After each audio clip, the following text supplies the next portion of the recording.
آج کل بہت سارے والدین اپنے بچوں کے بارے میں فکر مند رہتے ہیں، بچوں کے بارے میں پریشان ہیں کہ بچے پڑھتے نہیں، کن ذہنی ہے، پڑھائی کے اندر ان کا دل نہیں لگتا۔ تو اس سلسلے میں پھر والدین عاملوں کے پاس جاتے ہیں۔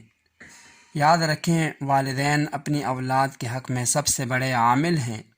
عاملوں کے پاس اور ان کے نخرے اٹھانے کی ضرورت نہیں، آپ خود عمل کریں، انشاءاللہ اس کا آپ کو فائدہ ہوگا۔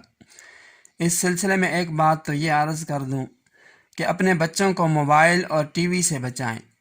موبائل کا استعمال، ٹی وی دیکھنا، یہ دونوں چیزیں تعلیم کے لیے زہر قاتل ہیں، اور بالخصوص جو بچے حفظ کر رہے ہیں ان کو تو ان چیزوں سے ضرور دور رکھیں۔ دوسری بات، ایک وظیفہ ہے، بہت ہی مجرب عمل ہے، جن لوگوں نے بھی کیا اس کا ضرور ان کو فائدہ ہوا۔ آپ بھی اگر آپ چاہتے ہیں کہ ہمارے بچوں کی کن ذہنی دور ہو جائے، پڑھائی کے اندر ان کا دل لگ جائے، تو ضرور اس عمل کو کیجئے۔ انشاءاللہ اللہ تعالیٰ کی ذات سے یہی امید ہے کہ آپ کے بچوں کے حوالے سے پریشانیاں دور ہوں گی۔ وہ عمل یہ ہے کہ پہلے 3 مرتبہ درود ابراہیمی پڑھ لیں۔ درود ابراہیمی کا اس لیے کہہ رہا ہوں کہ یہ افضل درود ہے۔ درود کے جتنے بھی صیغے ہیں ان میں سب سے افضل درود یہ درود ابراہیمی ہے، تو یہ پڑھ لیں، ورنہ کوئی بھی درود 3 مرتبہ پڑھ لیں۔ اس کے بعد 100 مرتبہ یا قویو یا قویو اور 100 مرتبہ یا علیمو پڑھ لیں۔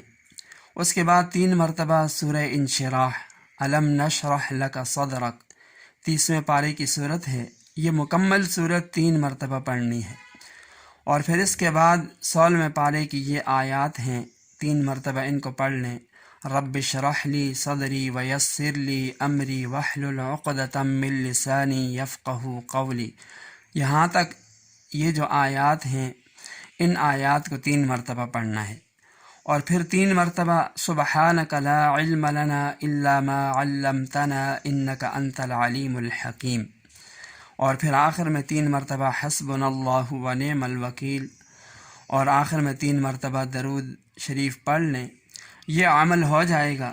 اس کے بعد کرنا کیا ہے کہ جس بچے کے لیے آپ نے کرنا ہے اس کے سینے پر دم کر لیں، یا ہو سکے تو پانی پر دم کر کے بچوں کو پلائیں۔ انشاءاللہ بچوں کی کن ذہنی اور دیگر رکاوٹیں، بچوں کا پڑھائی کے اندر دل نہ لگنا، یہ ساری چیزیں دور ہوں گی اور بچوں کا ذہن پڑھائی میں خوب لگے گا۔